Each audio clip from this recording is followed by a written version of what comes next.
Welcome to part 1 of your go-to Blender series for learning product modeling from scratch. I'll show you the steps and the thinking behind each move. Shift-A, Mesh, Circle. I'm using 16 vertices. Numbers that divide by 4 just behave better when it comes to loop cuts and symmetry. S to scale, G to move it into place. Tap into Edit mode. Select the bottom half of the circle and hit E to extrude straight down. We don't need these spurts anymore, so go ahead and delete them. Now let's turn that outline into a face. F to fill, then I to inset. That creates a clean edge loop around the rim. Delete the inner face, we've got the shaft blocked out.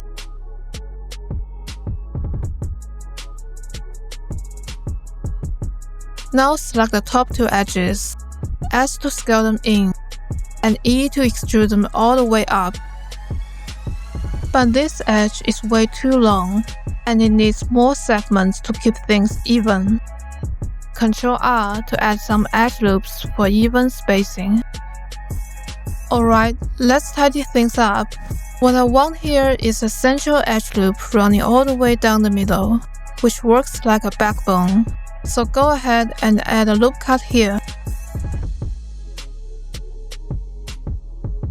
Select this edge, right-click, and choose Rotate Edge counterclockwise. Do the same thing on the other side.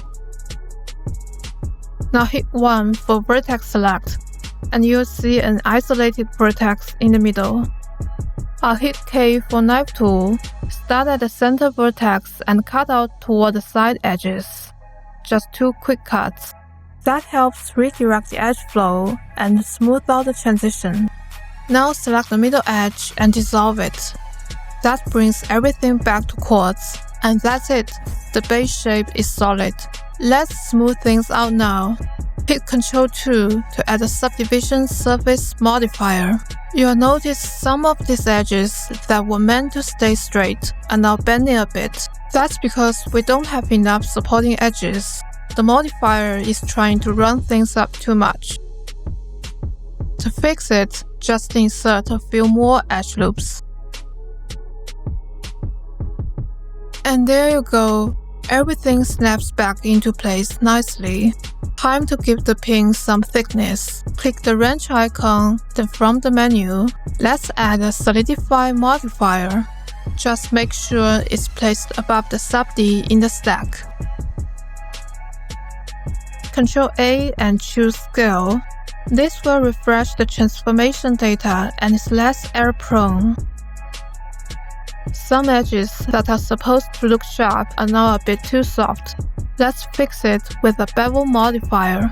The default 30-degree angle works fine here, but the bevel width might be a bit too much. I'll hold Shift while dragging the slider to fine-tune the value. Finally, right-click and choose Shade Smooth, and you are done. Like, subscribe, and I'll see you in the next one. Happy blending!